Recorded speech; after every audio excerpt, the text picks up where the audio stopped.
I'm Tilak Duda. For those who may not know me, I'm a scientist at the Kite Research Institute, and along with Babak Tati, who's at the back, and Andrea Iaboni, we lead the aging team here at Kite. This is our first meeting since we've merged with the Complex Continuing Care team. And so I want to welcome anyone who's here that was part of the Complex Continuing Care team. Thanks for joining us. We wanted to make this to welcome the new members by making that the topic of our meeting today. Jen Bethel organized a meeting. I'm looking for Jen. Where is she? Over there, yeah. Thanks to Jen, we had a nice meeting. Babak and myself and Jen met with some of the clinical team over at the Bickle with Sabrina Lim, Dr. Sabrina Lim, Reinders, thank you. And met with a number of her unit managers, and we started talking about a lot of the challenges that they have over there, and it just seemed like an obvious thing to have her come and talk about these in person, so that we can see if there are people that the students and staff that are working here and investigators here that want to think about taking on some of these challenges. So in a minute, we'll turn it over to Sabrina to talk about some of these challenges from CCC and to introduce kind of that world to some of us that are unfamiliar with it. Just before that, I wanted to mention one other thing. For those of you who remember Ivana, she was our trainee lead for a while. She's moved on. She accepted a role with Apple, so we congratulate her on that role. And we have a new trainee lead who was the former trainee lead for the Complex Continuing Care team here at Kite, Ashwini. Ashwini, would you like to come up and just introduce yourself briefly?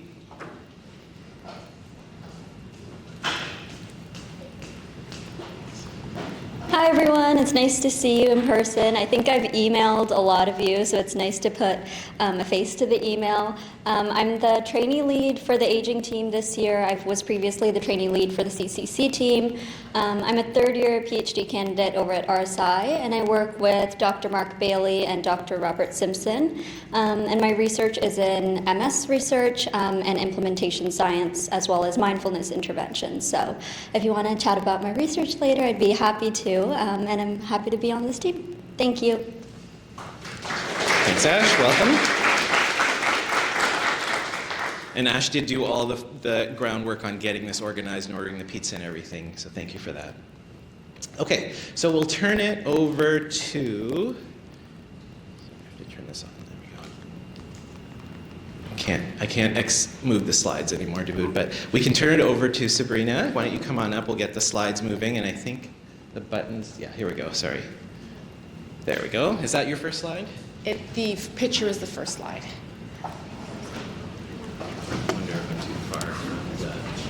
There we go. So for those of you who, hi everyone.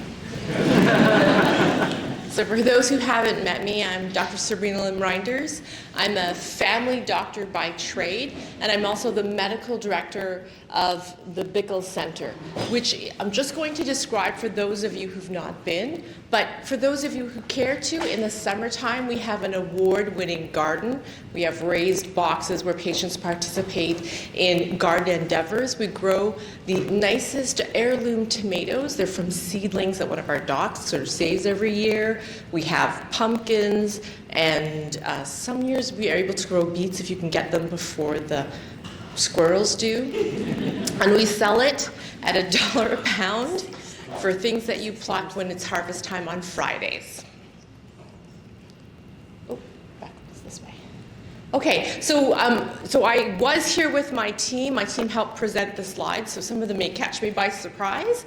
But Zelia Suter, who used to be in cardiac, is now our clinical director. We have a multitude of managers who all apologize for not being able to be here today. We have a discharge and flow manager meeting that they've scheduled at the Western. So we apologize, but know that you have their full support. They're very excited about having the research team on site. So Bickle is comprised of many things. We have 96, so this is one of the few places in the province, one of 5 sites that holds specifically context continuing care patients. We have 96 of them.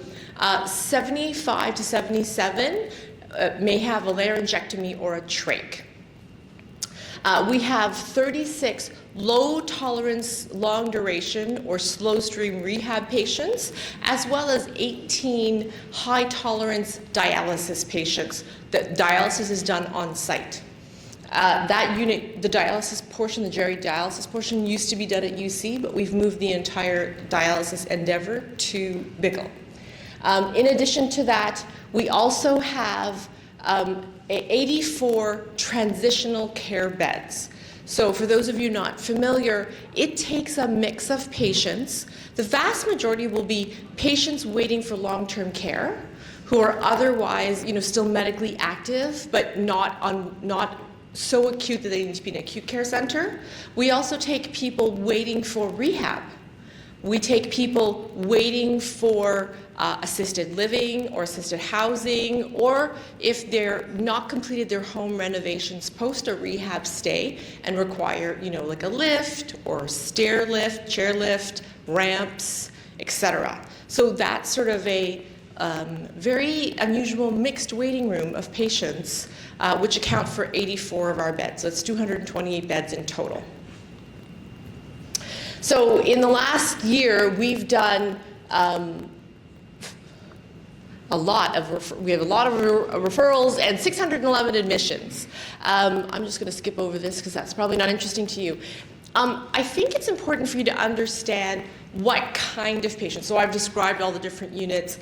For those of you not familiar with a complex continuing care patient, and I'm looking around this room and you're all young and healthy and your brains work, and that's great. That's the kind of opposite of a complex continuing care patient. In order to meet criteria, you have to have the loss of use of one major organ and need 24-hour nursing care. So that's often, if you're ever in the acute care center and you're in the ICU and we do all this stuff you see on TV and we save that person and they don't wake up, do you ever wonder what happens to that person?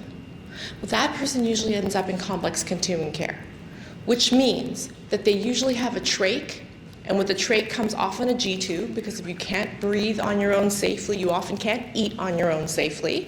So those two often go together, but it's not necessarily, I've got trach patients who do eat. You're often having a significant cognitive impairment, up and including being in a persistent vegetative state. Right? So that's the use of that organ in its entirety, usually due to a sudden traumatic event, as opposed to what they see in SDU, which is a slow decline of cognition. This is often a sudden incident. I would say that half of our patients are anoxic brain injury, half are traumatic brain injury, and some of them are a blend of the both.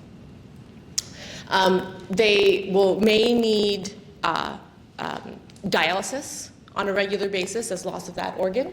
And in addition to that, so they have the complications associated with being, always in bed because they can't move themselves, or high quads, always in a wheelchair, etc., right? So those are the sort of the mainstay of complex continuing care. We first developed the transitional care unit to take care of patients that were actually demedicalized from complex care, but still too complex to go to long-term care. So that's the origin of the transitional care unit. But as the world has expanded and we've shown an ability to actually make some of these patients better, even from complex care, we've been able to move them to alternative areas of living. They still require some assistance. They're never fully independent, but they can move home, they can move to retirement home or long-term care, or even assisted living if their cognition returns. Then we also have our slow stream rehab. It's very similar to MSK and stroke, and yeah, it's very similar to those three groups and dialysis together, but just with patients that cannot tolerate the high tolerance rehab. And then our Jerry dialysis, so that's patients over the age of 65 requiring dialysis and rehab, But in addition to that, our dialysis unit also serves complex continuing care patients that require dialysis. We're supported by many specialty clinics for this specific population, but a couple I'd like to highlight would be our AAC clinic, our Augmented Assisted Communication, right? We're one of a few outpatient centers. They service our inpatients as well as provincially they service outpatients for those needing communication devices. So there's lots of opportunity there. They're the, as I say to most people, if you've ever seen the movie with Stephen Hawking, so they're the people that help assist with those devices. They don't necessarily make them, that's kind of your guys' role, but they're the people that are able to see what technologies are out there, so we can go as low tech as point to pictures on a card, which by its nature are multilingual, right? All the way to a stare and connect device that allows patients who don't have the use of their hands at all to look at a screen and auto-pick parts of words to make whole words, to make sentences, to communicate. Then in addition to that, we of course have, geriatric, psychiatry, chiropody, optometry, so many of those other clinics that you would want to access if Bickle was your final destination. This is a sort of a lovely word diagram of all the different kinds of people that work in the Bickle Center. So it's comprised of many, many different areas of allied health, as well as medical specialties and other non-medical specialties. So the therapies that we offer, and I do want you to focus on the photo, that we offer a series of therapies that really match with what a person needs or can do. So of course, if you're in rehab, we're going to give you therapy that progresses you to complete your ADLs. As much as possible, those that cannot meet their ADLs, we'll look to accommodate. So there's lots of opportunity in that area like there is in rehab, except you're dealing with an even, I say, with more deconditioned, weaker, slower population. There are geridialysis patients, of course, that require rehab, and the opportunities in research would be associated with the fact that they have those additional special needs of requiring dialysis on a regular basis, even post-discharge, right? Most people who end up in this kind of dialysis requirements, unlike those who need temporary dialysis because they're septic in ICU, often require it ongoing for the future. So there's opportunities for like home dialysis, and what else can we do? The complex continuing care is where, as if some of you in the room might be engineers or be from therapies that look at people who have disabilities. This, I think, for us is a huge area where we would love some help with research. Patients are much like our lovely volunteer patient in the photo. They often suffer from, so he's cognitively intact. He is verbal. It's not the same verbal as you and I, but can communicate. But you'll see his neck is outstretched in a weird position because he suffers from spasticity. He requires us to turn him on a regular basis for wound prevention. He's a big guy. He's like 6'1". He probably weighs 165 pounds. That's a heavy person to carry. It's a heavy person to move in a Hoyer lift, which is required with his care. Here, we would love your assistance. Back injuries and strains of staff is a major area that has gone largely it's under-investigated and could use huge help from a biomechanics perspective, right? We are right now still using traditional turning methods because they prevent wounds, so that's man-powered moving. But in addition to that, we use ceiling lifts. There are limitations when you have patients that are tall and big and have high spasticity in terms of the biomechanics of reaching over and moving patients, and then turning around, pivoting, and getting them into a custom-designed wheelchair. Those are our lengths of stay. Just to give you an idea, complex care is really almost a last destination. It's an end destination because these are often patients that don't recover. Transitional care, because I told you there are all sorts of different people coming into like a giant waiting room. Their length of stay is dependent on when they're accepted to their next program. The low tolerance dialysis, so slow stream rehab is 44 days, so pretty consistent with what we see. It's about double the time that we see in high tolerance rehab.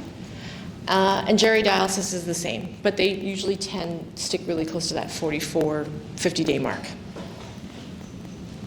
For those of you who've never heard about dialysis, it's a filtration system that works like your kidneys. This is what our dialysis room looks like. It's remotely monitored.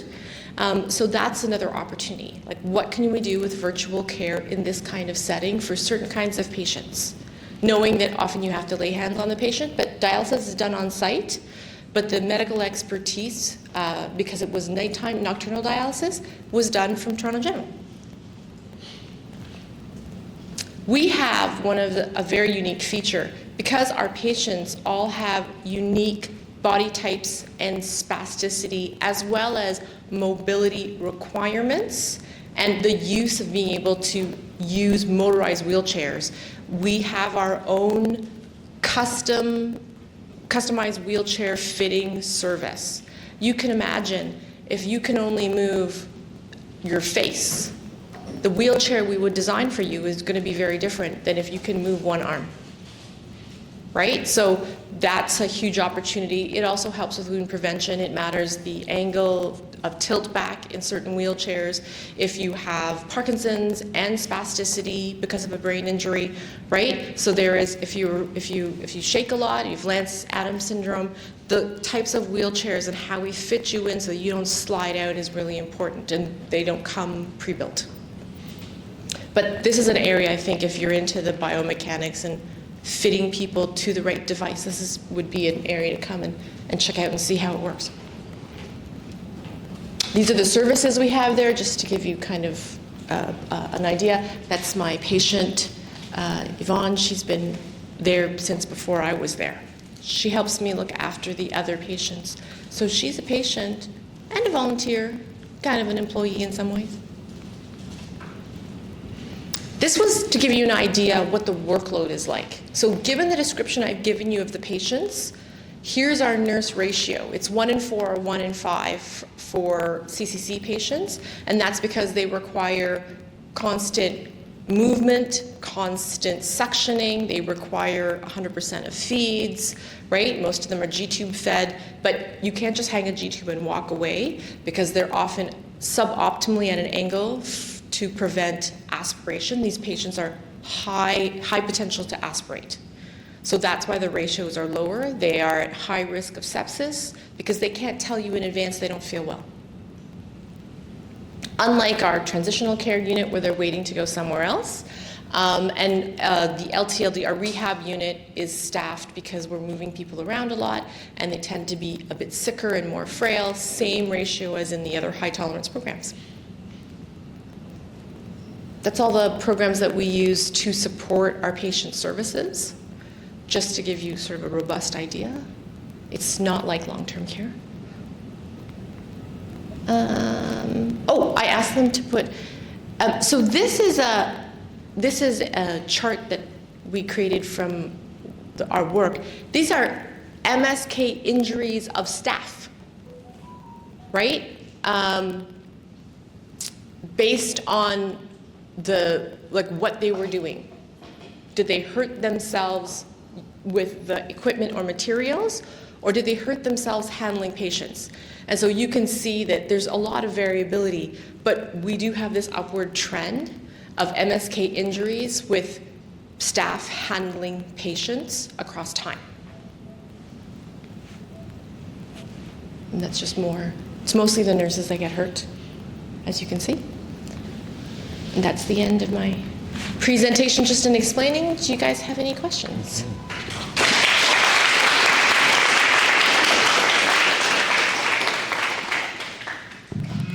Okay, thank you very much. Yeah, we can open the floor to discussion. Yeah, here. let me just, I'm just going to make sure that this mic is on. It's on now? Okay. Hello, thank you so much for your presentation. My name is Ali. I'm a second-year PhD student. I'm doing biomedical engineering. And I was wondering if you would be able to share some statistics on the healthcare-acquired infections in a CCC. Are there a lot of infections and healthcare-acquired ones? And what are the types of infections? Are there a lot of outbreaks? And are you doing anything to prevent those? Thank you so much. Yes. So I can give you maybe our last quarter's data off the top of my head. We've had 2 COVID outbreaks, 1 MRSA outbreak. And those are all are attributed to the hospital. So COVID, like any viral outbreak, I would say really is reflective of what the community incidents look like. So like any other congregate care setting, we get outbreaks when everybody else gets outbreaks because our patients don't go anywhere, so it's not like they're catching things going to a concert. They're really not doing much of that. So really we can say that the vast majority of viral infections that have to have outbreak management are brought in through either employees or visitors. We had very, very few COVID outbreaks. We had 1 large one sort of in the middle of COVID, and that was it. Otherwise very small. Because we have so many trachs, we actually had an escalated masking policy relative to other institutions. It was more than what we needed in terms of how everybody else was acting, and that's simply because trach patients are at high risk of catching infections that go much deeper into the chest because they have the loss of the first 6 inches of barrier, right? If you're breathing out of here, and so all of this part is where your barrier is, and we've taken that away. So we were extra careful. We limited visitors. We all had an advanced mask with eye shield protocol, so that even if an employee came in, they weren't likely to give it to a patient. Right now, we're having a COVID outbreak. It's not different than the COVID outbreaks we've seen in long-term care. It's on our rehab unit, which is a unit that has higher turnover and many more visitors. So from that perspective, MRSA outbreak, always a bit disappointing, but these are the factors that come into play. When you have an entire unit that's 48 people that you have to turn every single patient every 1 to 2 hours, so that's a CCC patient, there is always going to be that risk when you have a high baseline load of MRSA.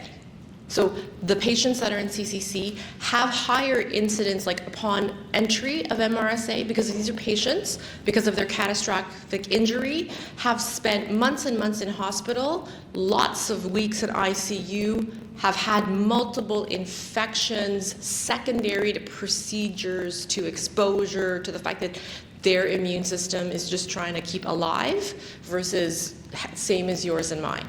Right? So MRSA is opportunistic, and it comes after a long-term application of broad-spectrum antibiotics, which is our favorite kinds of antibiotics in an ICU setting. Right? So we have had MRSA, we've had 2 MRSA outbreaks in the last 5 years. Right? One of which was on a rehab unit, and it was just a particularly invasive MRSA sort of a grouping, but in the complex continuing care, only 1 MRSA outbreak, and it's because our baseline number of patients that can't be cleared from MRSA is 17%. Right, so at baseline, we have 17% of patients who have MRSA. Thank you so much. Does that help you? Just to build on that, you're saying you have to turn patients every hour to 2 hours, but if you have patients with MRSA, that means you have to gown, like that's a ton of work in some areas, in some other units that we've been visiting. It seems like as soon as there are contact precautions put on and people have to gown, all of a sudden we see pressure injury care kind of suffer as a result of that. It seems like understanding, I think you guys are doing this really well, other places at UHN maybe aren't, and understanding how you manage to do that so well would be one thing we could try to learn from and transmit to other areas in UHN.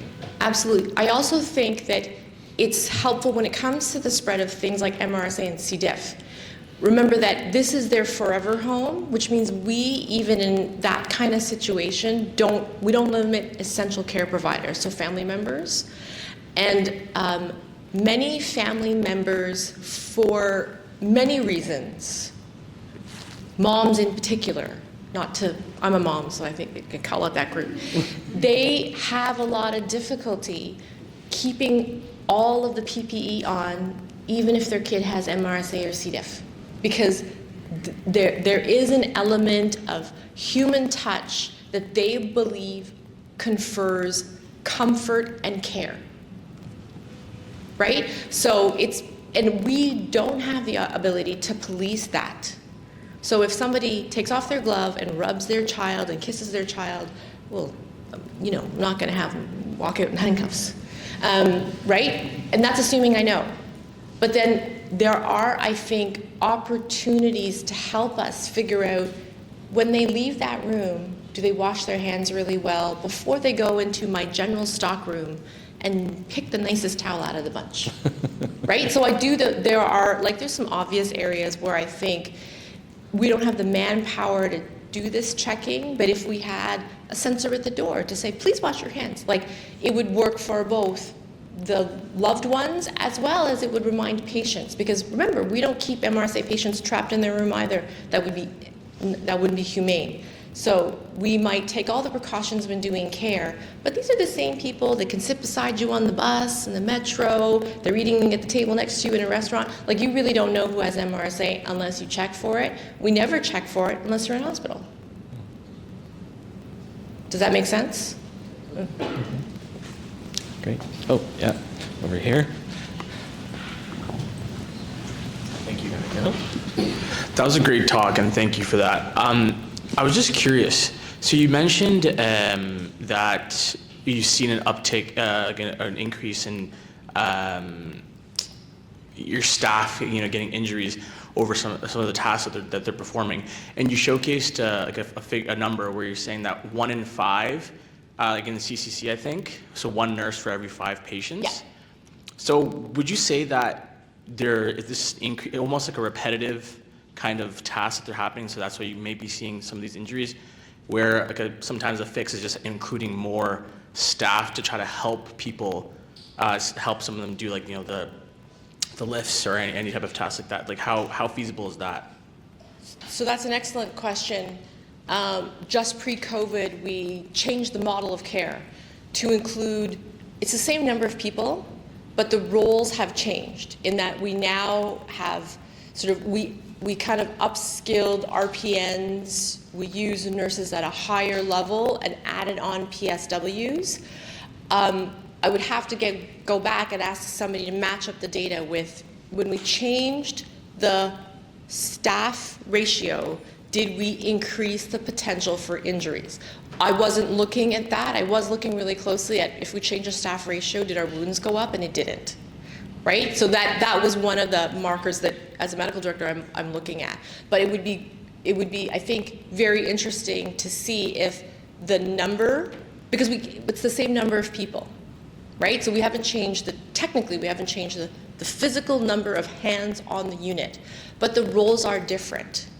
The patients are also a little different. As our older population passes away, right, the population that replaces them are as young as 18. So I have a number of patients who are, 18 to 20 that are new to BICL, and they'll be there until they are in their 70s, right? We do such a good job caring for patients in these conditions that most of them live to collect Social Security, right? So well into their 60s.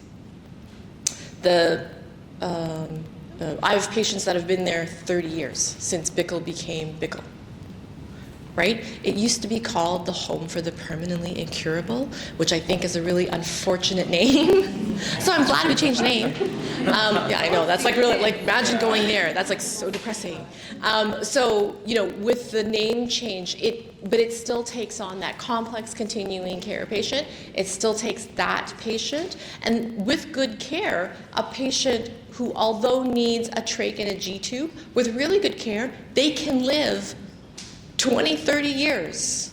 I have patients, so the age spectrum of patients goes from 18, so if you admit 18, those patients often come from like Holland Bloorview, so they'll have a catastrophic injury as a child, go to a rehab center, age out, and then come to complex care.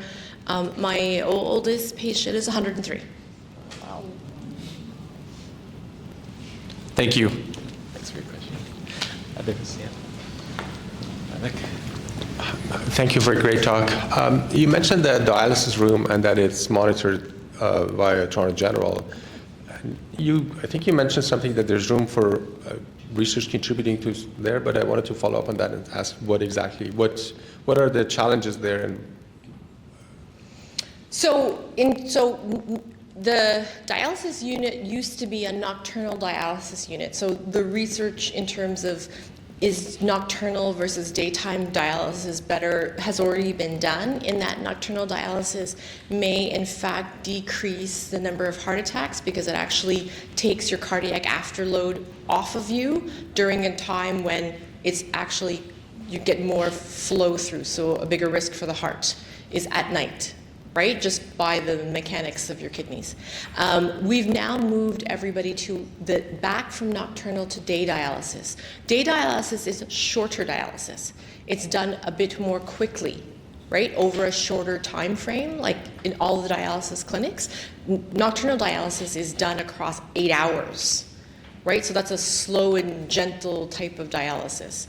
And so I think there's opportunity in looking at how our patients sort of dealing with the change from being many, many years on nocturnal dialysis to day dialysis, right? As well as what are the implications of remote monitoring in this sort of therapeutic setting. We have had some, unfortunate safety events, so are there better ways to monitor if, if one of the lines comes out or if there's a dysfunction in the machine. The machines are well monitored, so the person at TG can actually see the machine. What they can't see is all the tubing in the patient. They have cameras and there's a nurse in the room, so it's not all done remotely. There is a live human, but even a live human can only lay eyes on a patient like from certain angles so many times in an hour. And so are there opportunities to increase safety on those patients given those parameters? thank you. But come and see it, and maybe you'll come up with your own ideas. Did you have a question, David? No? Other questions? Sabrina? Yeah. Can you talk a bit about the infrastructure, just because I know that when we are setting up research projects at other sites, this can sometimes be a challenge. So, I think that it'll reassure everyone, because I'm pretty sure you guys are connected to the UHN internet service. We are. You've got, yeah. We have good internet service. We brought in a new line from the street when we did our renovation. So that's the one good thing, is we're on the corporate internet, and we have excellent connection. We even have Ethernet ports in some rooms if that's what you need. Sometimes it's nice to have an Ethernet port so that you're not uploading, like to the Wi-Fi, just et cetera, like to the cloud. So in fact, we use the Ethernet ports in patients' rooms for the purpose of telemonitoring from Toronto General, right? So we do that, and they prefer, because the Wi-Fi can, every once in a while, like connecting to Wi-Fi is a bit glitchy, even in the best of times with internet. So they use Ethernet ports. So the Wi-Fi is great. We have updated bathrooms. We do have not a lot of space, but should you need a place to put your stuff down and be for a week or a month, we can arrange that. And you guys are on Epic. We're on Epic. Yeah. And do you have centralized recruitment, or no? We have a person yes, I was going to say we have a person, because we have 2 studies. What we could, I think, to be frank, the places that, so you can see, we do 600 admissions. Like we've churned through a ton of people, and CCC is not the ton of people that we churn through. I think that the units that are very busy, that might, if you're doing, aging studies or home at last studies or things with the elderly where they're not going to stay with us, then what we don't have is we don't have a lot of manpower to also ask the patients and their families, like, do you want to participate in a study? So I think that is where we could use some help if you wanted to recruit for certain studies, particularly if the studies include people going to another center. Like if you want to look at people going to long-term care or going home to wait for long-term care, we're an excellent pool of information, right? You'll get 200 new patients per year through that study. But I think you got to be there to ask them, because I would say that from a staff perspective, it's 1 in 8 nursing. It's the nurses asking them to also be in a research study is maybe just a bit much to ask. They will eventually, but maybe not in the time frame that you would prefer. Yeah. For that reason, we do have a centralized recruitment Yeah. program at Kite, and it sounds like it also does reach out to Bickle. does. Do you want to just comment on that? Yeah, so it was on the transitional care units, and as you mentioned, there was challenges with asking because we had the patient care coordinator that was asking, and the nurses were too busy, so it was a lot of workload for them. They have a lot of other stress and challenges, so it's identifying suitable patients is the biggest challenge, but once you identify them, then you'll get a good amount of participants. Yeah, and I would say that the types of patients that come are more likely to say yes, right? So unlike in long-term care where they're more likely to say, I don't know, they're patients that are coming through even a transitional care unit, they're kind of interested, they're engaged, many of them are still partially cognitive, or their loved ones are cognitive. It would make, I think an excellent opportunity for, like, if you hired a university summer student to sit there and just start asking everybody. That would be very helpful to many of your research projects if recruitment is what you're looking for. Other questions? Because it can't be you. I mean, you can't sit there all day. You'd be there all the time. It has to be someone in the circle of care. So thank you so much for the presentation, and it's really nice to hear someone presenting who is really excited about the job that you're doing. You can really feel that from the way you talk about the place. I was wondering, because you mentioned those musculoskeletal injuries. Are you also, for example, looking at the people that work there in terms of their mental health? Because if you're saying the people there are for 30 years, and some of them might not improve, or when I was listening to that, I say to Nigel, this is tough, are you also, for example, looking maybe have any kind of support or looking into how they mentally deal with working with the patients that actually might not improve? That's an excellent question. If you want to come and study that, you should.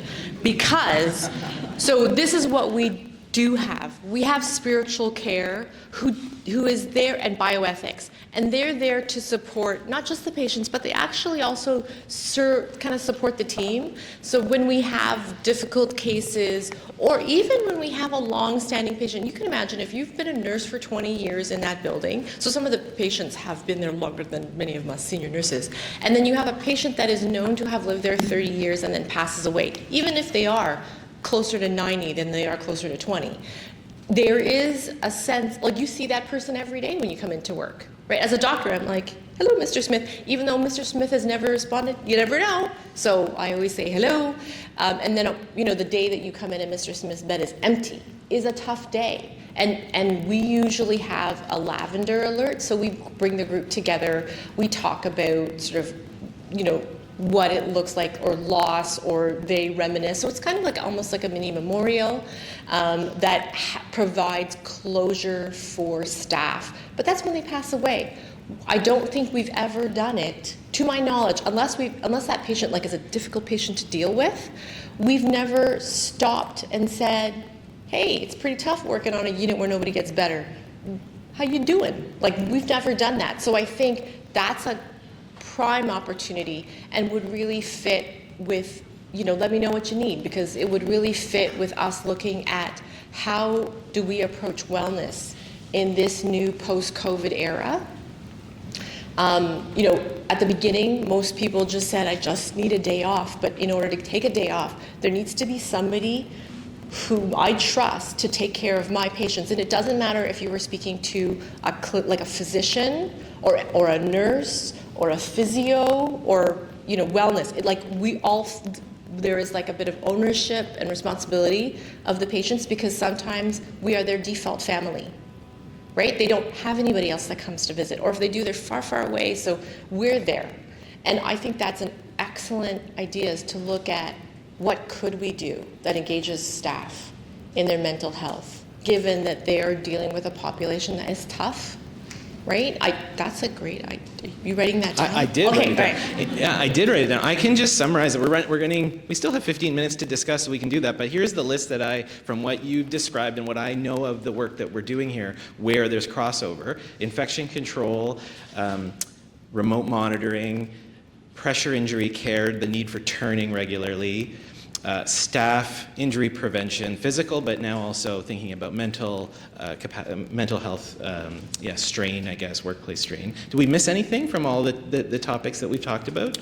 No, I think when it comes to, you and I talked about this, when it comes to wound prevention, and things that will look to beyond CCC, like things that innovations in CCC could be applied to outside.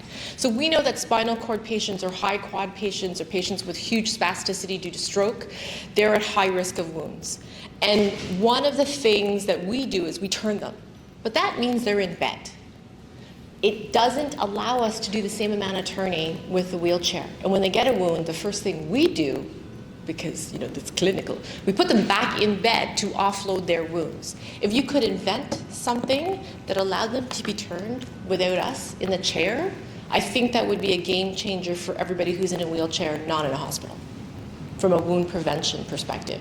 And also then you could make me a better car seat so that I don't get a wound. Driving for commuters, right? I think with the advent of AI, if they can screen my face to tell me, like, my sons tell me that the computer is watching me as I look through different things on the internet, and they can see how much eye engagement time I have on something. If you can do that, I cannot believe that you cannot apply that same technology to the pressure areas of a wheelchair or the pressure areas of a bed, and have AI tell me, don't turn them that way, give us some really good ideas of how to better offload wounds.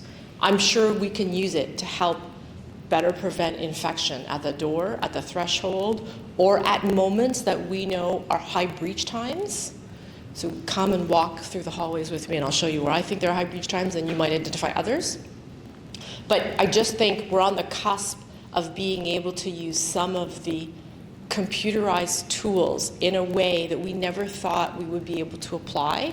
I think I need smart people like yourselves to start applying it to how do we do it with patients that we are still using extremely traditional methods of medicine. Yeah. Does that make sense? Yeah, beautiful. Any last, over here, Ashvini? Oh, yeah, Chad. Yeah, thank you. So just off of that point, someone asks, states there's some tech that allows offloading while in a wheelchair. How much of it is a lack of funding versus a lack of tech? That's a good question. We are a government-funded, publicly run institution. So there is always going to be a component of it's not paid for. But I think if you can prove that it works well and it can be made at a cost that becomes affordable, then people like me will go to the government and say, hey, is this worth, if you can offset, just from a policy perspective, if you can show the amount of dollars you would spend having somebody stay in bed with traditional nursing with wound care versus if I could keep them wound-free in their own homes, I can do the math for that cost savings. So is it that somebody has to do it first to build the data so that a person like me can take that case to the government to say, this is something worth paying for. Just like rare and unique surgeries, like back surgeries, people didn't do it because people weren't paid, but people needed it. They made a data case that shows that it actually saves saves money if you do back surgeries on certain patients earlier, that they don't end up in the healthcare system the whole time. So I think that we have a great group of patients that you can test these things out on that would be happy to participate in things where it might help the next person. Like I have a lot of patients that are cognitively intact but completely dependent for care that would say, it's not going to help me, but it might help the next generation of people like me. I think that it's really unique to have a group of patients that would do that, as opposed to, how is this going to help me? I have patients that would volunteer for that because they know that the innovations that you make today might not apply to them personally, but would apply to the next person who had that same injury. So, yes, it's a bit of both, a bit of lack of funding versus a bit of tech. I don't know what tech exists because we don't look for it because we don't have the funding.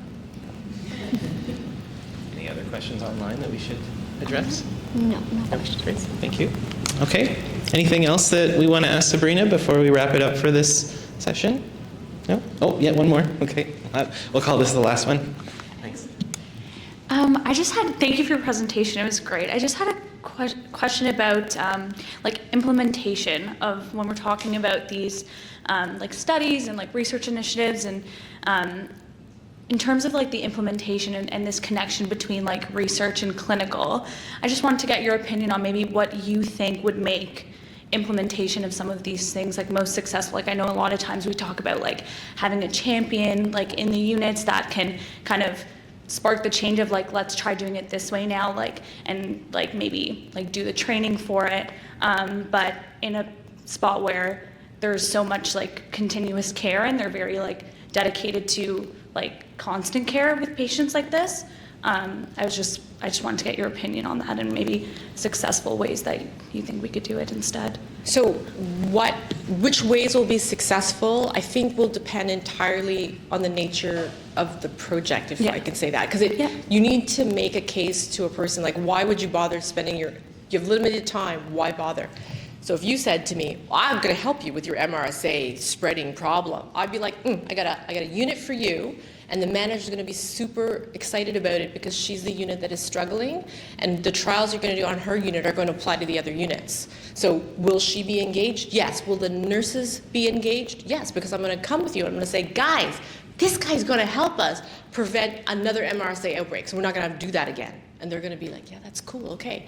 And then you're going to show them how it integrates so that if you add an extra, so I'm a big lean person, so if you add a step, I got to take away something. So what can and we would work together to say, what is it that we can stop doing so that we can start doing this so that it doesn't feel like just more work for the purpose of your research project. That makes sense. If you're looking at wellness, we're all into wellness. So there is an open appetite. And I am sorry that my managers are at sort of another thing, because I think they would rather be at this thing, because they help me make all those fancy slides.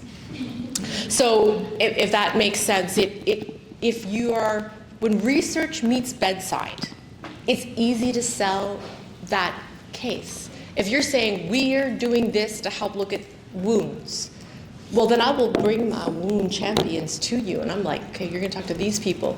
And my job as medical director is to create an open path for you to do that best work. Because at the end of the day, we're all trying to get to the same end goal. Does that make sense? If you're doing offloading in wheelchairs, we're going to bring wheelchair people in, and I'm going to make it seem like it's not more work for them. It's going to be they're participating in something really new. So, yeah, all you need is a salesperson, right? And we are sort of, I think, one of the last in line. I mean, we're doing a study with Kathy McGilton, so that we're registering, but I know it's been a bit tough because the staff at the front lines, just that extra step. That's why I said, yes, it has to be somebody involved in clinical care. So I don't know why we don't hire a student to help with the unit so that we'd sort of be in chief paper person, right? Like that's I'm just saying, like that's a different way to approach it, rather than the really strict definitions of you have to be involved, because technically the PCC isn't actually doing the frontline care, right? But the whole team is considered the care team. So it just matters who you define as the care team. On my unit, the PA is part of the care team, because that person makes sure that all the faxes go and the specialists call me back and give me an appointment. And I don't see why we couldn't look at leveraging administrative people, they often are actually interacting with the patient when they're sitting there. So it is a lot, they're a lot more clinical on our units because by virtue of there's not enough people, there have to be, then people give them credit for. And so we could look at the world differently by just saying, what is it that we need? What are your rigorous definitions? Is there wiggle room? And then how do we sell this to other people?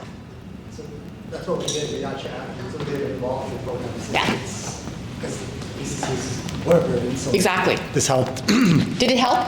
Yes, definitely. There you go. So like that's part of our job as central recruitment is to identify or work with the managers in Circle Care just to identify who can help, and we identified the PAs, the program assistants, and they were a huge boost to our process, and we were identifying a lot more patients with them. So that's an opportunity for sure. Was there one last question online? We want to, no more questions? Just that, no. Okay, thanks. Okay, let's wrap it up here. Sabrina, when Jen and Babak and I came and chatted with you and your team, I think our brains started exploding with all the connections and the ways that we could help, and we could tell that if you came here and shared these things, we would get a whole bunch of people excited and inspired about these things, and I think you've done that. So please join me in thanking Sabrina for coming today.